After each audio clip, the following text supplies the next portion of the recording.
Fala galera, tudo certo? Aqui quem tá falando é o Marcos. Para quem não me conhece, sou estudante de medicina da UFRJ, já consegui mais de 810 pontos de média simples no Enem, com 42 acertos em natureza, e aqui nesse canal dou dicas de estudo pro Enem, pros vestibulares no geral. E hoje eu vou mostrar para vocês um dos principais macetes que eu utilizava para a prova de ciência da natureza, que me ajudou muito eu conseguir o resultado de quase gabaritar a prova, de acertar 42 das 45 questões na prova. Esse macete é o macete da análise dimensional, que eu consegui resolver questões de física e de química, muitas vezes sem saber nada sobre a matéria. Então, um macete extremamente útil e que com certeza pode fazer uma grande diferença para você acertar mais questões no dia. Mas antes de ir para o macete, realmente, eu já peço para você, por favor, deixe seu like no vídeo. Eu faço medicina, horário integral, estou em semana de prova, estou me esforçando pra caramba para produzir esses vídeos para vocês. Então, por favor, se for possível para você, como contrapartida, eu só te peço like no vídeo, se inscrever no canal para ajudar, para incentivar o trabalho aqui. E se você quer me acompanhar mais de perto, me segue lá no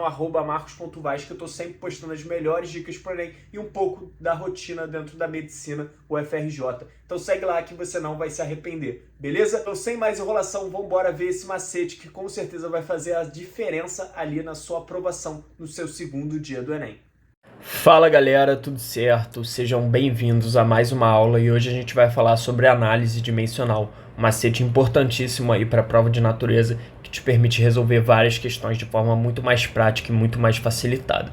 Então, primeiramente, o que consiste a análise dimensional? É uma lógica baseada no sistema de unidades para resolver as questões da prova de natureza. Então, questões geralmente de física, muito forte em física, mas algumas de química são resolvidas através da análise dimensional.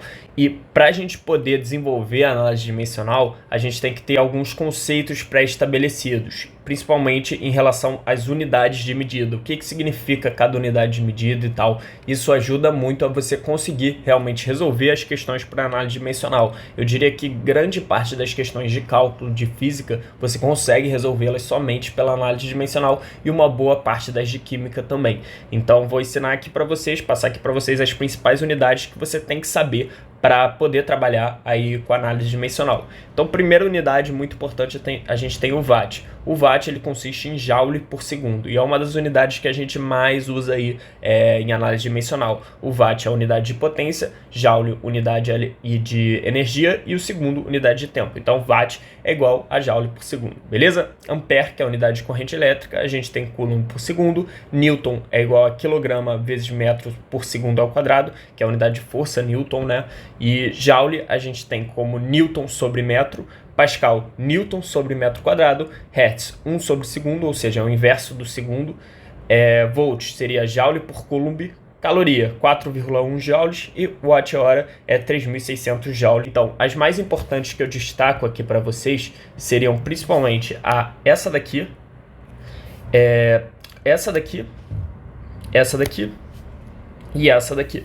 São as mais importantes aí para você saber, mas eu diria que todas têm uma relevância bem grande, sabe? Então, anota isso certinho no seu caderno, tem aí à sua disposição, que isso vai ajudar muito aí para você ter disponível quando você for fazer as questões. Então, quando você tiver fixado realmente isso na sua cabeça, você vai ver que vai se tornar muito mais facilitada a resolução das questões, beleza? E aqui a gente tem alguns aumentativos e diminutivos das unidades de medida. Então, às vezes você vai ver alguma questão que trabalha com kilovolt, kilojoule, megajoule, megavolt, megawatt, coisa do tipo. E é bom você ter noção desses aumentativos e diminutivos para poder também trabalhar da melhor forma com as unidades de medida e acabar não se confundindo, perdendo ponto por bobeira.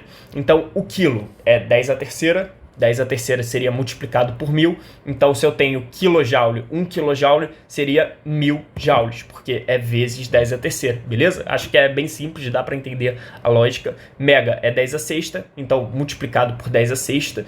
Giga, 10 à nona. Tera, 10 elevado a 12. E aí a gente também tem os diminutivos aqui. Esses daqui foram os aumentativos. Então se eu tenho, sei lá, megawatt. Megawatt seria, que usa muito essa unidade de medida. 1 megawatt seria igual a 1 vezes 10 à sexta watt, entende? Porque esse mega que aparece às vezes, ele justamente significa que está multiplicando por 10 à sexta. Agora os diminutivos, a gente tem o milli, 10 a menos 3, o micro, 10 a menos 6, o nano, 10 a menos 9 e o pico, 10 a menos 12. Então é a mesma lógica, só vocês guardarem isso daí, não tem muito mistério, só decoreba mesmo.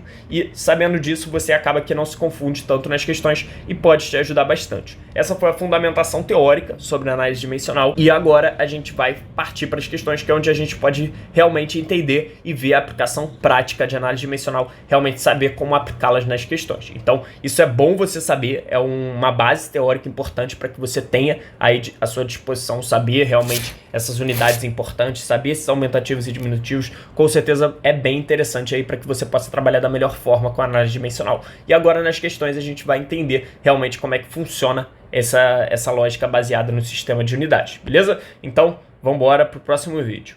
Galera, hoje a gente vai ver a aplicação da análise dimensional. Realmente nessa aula vocês vão aprender como é que se faz a análise dimensional, como é que se usa ela para resolver as questões, para conseguir ter uma saída mais rápida e muitas vezes uma saída sem saber o conteúdo direito sobre as questões, e realmente vocês vão ver que ela é bem aplicável. Eu peguei questões somente do Enem 2021, desse último Enem, justamente para a gente poder ter uma experiência com as questões mais recentes aí da banca. Então presta atenção nesse vídeo, presta atenção, se for necessário, ver de novo, porque realmente é muito importante você ter à sua disposição a análise dimensional para resolver as questões lá no dia da prova do Enem, beleza? Então, vamos embora começar. Primeiro de tudo, vamos começar pelo comando da questão, beleza? Qual é o valor mais próximo do consumo mensal de energia desse eletrodoméstico em kWh? Então, a unidade da resposta é kWh. Todas essas alternativas são valores em kWh. Então já começamos por aí. A unidade que ele quer é kWh, beleza? Então vamos ver quais dados que a gente tem aí no enunciado. Buscando conhecer as informações técnicas de um ferro elétrico para avaliar o consumo de energia, um estudante identifica algumas informações desse eletrodoméstico fornecida pelo fabricante, como mostra a figura. Então aqui a gente tem 115 VCA e embaixo 750 watts. Você vê que a resposta é em kWh e a gente tem um dado em watt. Então já vamos pegar esse dado porque ele pode ser importante. Vamos lá, 750 watts. Tranquilo? Porque ele tem uma unidade que tem na resposta também. Beleza? Então, sabe-se que esse aparelho é utilizado em média 30 minutos por dia durante 30 dias. Unidade de tempo. Tem a unidade de tempo na resposta? Tem. O hora refere-se a uma unidade de tempo. Então isso daqui também, 30 minutos durante 30 dias, a gente pode converter isso para hora, sabe? E ele quer o valor mais próximo do consumo mensal, ou seja, durante todo esse período, beleza? Em kWh. A gente só pega esses 30 minutos, a gente tem 30 dias. Vocês concordam comigo que em 2 dias a gente tem 1 hora? Então em 30 dias a gente vai ter 15 horas. Tranquilo? Então 15 horas em 30 dias. Então repara comigo agora. A gente quer a resposta em kWh. A gente tem uma das unidades como watt aqui que o enunciado deu. E a gente fez a conversão aqui e a gente também tem 15 horas, que é outra unidade que o enunciado deu. Então a gente pode conseguir esse kWh a partir da aplicação utilizando, unindo essas duas unidades. Então a gente pega aqui 750 watts e a gente multiplica por 15 horas. Com isso, a gente vai ter unidade watt-hora, beleza? Então, a gente tem 750 vezes 15 watt-hora. O resultado dessa multiplicação vai ficar em watt-hora. Então, 750 vezes 15. Como é que a gente pode ensinar aqui um macete de cálculo para vocês? 10 mais 5. 750 vezes 10, a gente tem 7.500. Mais 750 vezes 5, metade de 7.500, 3.750, beleza? 3.750 mais 7.500, a gente tem 11.250, beleza? 11.250 watts-hora. Ele quer em quilowatt-hora. Para a gente conseguir esse quilo, é só a gente andar 3 vezes para trás com a vírgula. Então aqui, 11,25 kWh. Então eu dividi por 1.000 justamente para ficar 11,25 vezes kWh. Lembrando que esse quilo significa 10 à terceira. Como a gente tem 11.250 watt-hora, a gente vai ter que 11,25 kWh. Isso daqui é igual, porque esse K aqui seria 10 à terceira. Então por isso 11.250. E aí tem alguma resposta 11,25 aqui? Não, mas repara, ele pede o valor mais próximo. E tem algum valor próximo de 11,25 aqui? Tem, 11,3. Resposta letra D. Então, vocês entenderam aqui o que eu fiz? Eu peguei a unidade de medida da resposta, vi os dados que o enunciado me deu, os dados que tem ali as unidades de medida que compõem a resposta, então no caso, quilowatt-hora. Aqui a gente vai ter a unidade de tempo e aqui o watt, que é a unidade de potência, que também está contida aí. Então aqui a gente vai ter hora e aqui watt. Eu uni essas duas de forma que formasse o quilowatt-hora. E a partir da aplicação ali dos aumentativos e diminutivos das unidades de medida, eu consegui o quilowatt-hora, beleza? Então é bem simples o que eu fiz. Então se precisar, vê de novo e vamos embora para a próxima questão. Então, galera, vamos agora para a segunda questão que a gente aplica análise dimensional, mais uma questão do Enem 2021, Enem 2021 PPL, beleza? Então, mais uma questão que é possível você aplicar a análise dimensional. Então, o que ele pede aqui? Vamos primeiro para o comando, como eu disse para vocês, a gente tem que ir primeiro para o comando, saber a unidade de medida que o comando quer. Ele quer qual a potência nominal de cada lâmpada. Unidade de potência a gente sabe que é watt, mas aqui nas respostas ele já colocou watt. Então a gente tem que achar a unidade em watt, beleza? Muito importante isso. Então, primeiro de tudo, vamos escrever aqui watt.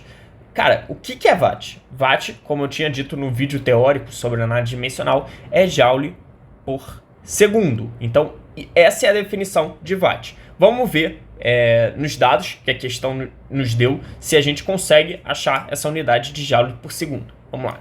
No manual de instruções de um conjunto de 30 lâmpadas idênticas, isso daqui é importante, 30 lâmpadas idênticas usadas para enfeite, está especificado que o conjunto deve ser ligado em uma rede elétrica de 120 volts, resultando em uma corrente total de 4,5 ampere. No entanto, o manual não informa a potência nominal de cada lâmpada para aquisição de lâmpadas individuais de reposição em caso de queima. Depois de ligar o conjunto, percebe-se que, ao retirar qualquer lâmpada, 1/3 das demais não acende. Será que isso daí é importante? Qual a potência nominal de cada lâmpada, beleza? Então agora vamos trabalhar com os dados que a questão nos deu. A gente tem 30 lâmpadas idênticas, que é ligado numa rede elétrica de 120 watts, que resulta em uma corrente total de 4,5 ampere. Ele quer saber a potência nominal de cada lâmpada, não das 30 lâmpadas, beleza? Não do conjunto de lâmpadas. Então vamos trabalhar com isso. A gente tem 30 lâmpadas, 120 volts e 4,5 ampere. Cara, a gente não tem aqui nenhuma unidade de joule, né? Então fica mais difícil do que na outra questão, que a unidade estava escancarada, era só a gente pegar, multiplicar e fazer uma boa. Mas no vídeo teórico a gente viu que volt é joule por coulomb. Então 120 joules por coulomb é a mesma coisa, porque volt é joule por coulomb, como a gente viu no vídeo teórico sobre a análise dimensional das unidades. E ampere é coulomb por segundo. Então, a gente pode trabalhar com essas unidades aqui para achar a unidade de joule por segundo. Concorda comigo? Se a gente multiplicar 120 joules por coulomb vezes 4,5 coulomb por segundo, a gente pode cortar o coulomb de cima com o coulomb de baixo e 120 vezes 4,5 joule por segundo. Beleza? Então, joule por segundo, watt. Então, é 120 vezes 4,5 watt. A gente já tem aqui a unidade que a resposta queria. Beleza? Então, 120 vezes 5, a gente vai ter 600. 120 vezes 4,5, metade de 120 é 60, a gente vai ter 540. Que aí a gente subtrai 60 de 600 para justamente ter aí a resposta. Então, estou passando alguns macetes de cálculo mental aí para vocês não demorarem muito tempo. E acho que, sabe, se precisar, se você não se sentir confiante, você pode fazer da forma tradicional mesmo, mas eu acho que isso acaba facilitando bastante. Então a gente tem 540 joule por segundo, 540 watts. Opa, achamos a resposta, né? Letra E, errado. A gente tem 30 lâmpadas. Se a gente tem 30 lâmpadas, a gente pega isso daqui e divide, porque ele quer a potência nominal de cada lâmpada. Então a gente tem a potência total aqui, vamos dividir. 54 por 3, a gente tem 18, beleza? 18 watts. Então, a gente tem a resposta aqui? Tem. Letra B, potência nominal de cada lâmpada. Então, vocês veem que essa questão a gente realmente teve que desmembrar as unidades. Volt é igual a joule por coulomb, ampere é igual a coulomb por segundo.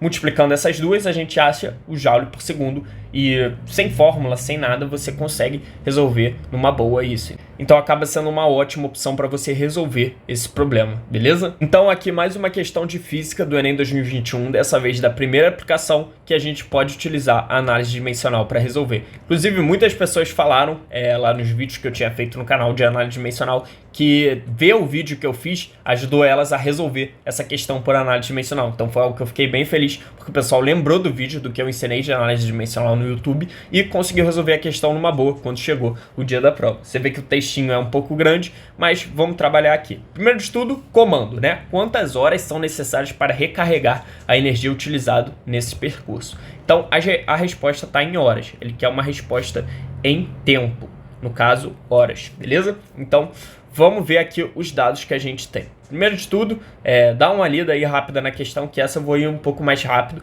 vou pegar os dados direto. Então vamos embora. Após realizar um percurso de 110 km, o motorista pretende recarregar as baterias de seu carro elétrico, que tem um desempenho médio de 5 km por kWh, usando um carregador ideal que opera uma tensão de 220 volts e é percorrido por uma corrente de 20 A. Então, caraca, muito dado nessa questão, né? Então, vamos pegar primeiro esse dado aqui que tem a unidade que a gente quer, que é a hora. Então, vamos pegar primeiro 5 km por kWh. Então, a gente tem que dar algum jeito de cortar esse quilômetro com hora aqui e depois inverter a fração justamente para ficar certinho em hora a resposta. Então, vamos ver se com os dados que a gente tem, nós conseguimos fazer isso. Primeiro de tudo, a gente tem aqui 110 km. Beleza? Então, esse 110 km, se a gente colocar aqui embaixo, a gente pode cortar esse quilômetro. Já é algo muito bom. E os outros dados que a gente tem 220 volts e 20 ampere. Lembrando que 220 volts é 220 joule por coulomb e 20 ampere é 20 coulomb por segundo.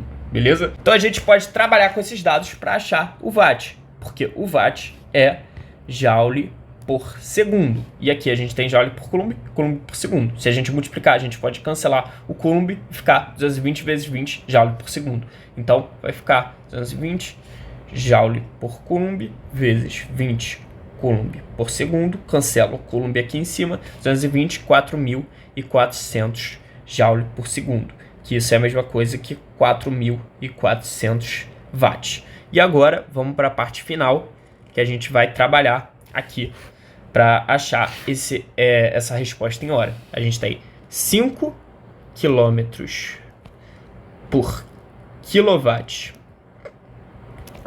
Isso daqui também pode ser 4,4 kW, né? Porque é 10 a terceira. Então, 5 km vezes sobre kWh, a gente pode jogar o 110 km aqui. E a gente pode jogar o 4,4 kW aqui. Então a gente corta esse quilômetro, corta esse quilowatt e agora só fazer a continha. 5 vezes 4,4, metade de 44, que é 22. Então 22 sobre 110 hora, que é o que sobrou aqui, que é a resposta que a gente quer. A gente pode pegar e inverter essa fração para a gente poder achar a resposta aqui dessa questão. A resposta tem que estar em hora. Então, como a resposta está em hora, é necessário que a gente inverta a fração, beleza? Então, 110 horas por 22. 110 horas por 22 é igual a 5, né? Porque 22 vezes 10, 220. Então, a gente tem 5 horas, beleza? Resposta, letra D. Então, vocês podem ver que é uma questão que tem o seu grau de complexidade, tem que trabalhar muito com as unidades, mas que utilizando a análise dimensional não se torna uma questão difícil, sabe? Realmente, se você trabalhar bem, se você sabe trabalhar com o sistema de unidades, você consegue resolver essa questão de forma bem rápida. Então, muitas vezes, como envolve muitos conceitos, acaba que muita gente acaba errando essa questão. E ir pela análise dimensional acaba sendo uma solução bem mais rápida e bem mais prática. Então, eu espero que vocês tenham realmente entendido a análise dimensional. Qualquer dúvida que vocês tiverem, só colocar nos comentários que eu respondo vocês. E é isso aí, vejo vocês na próxima aula.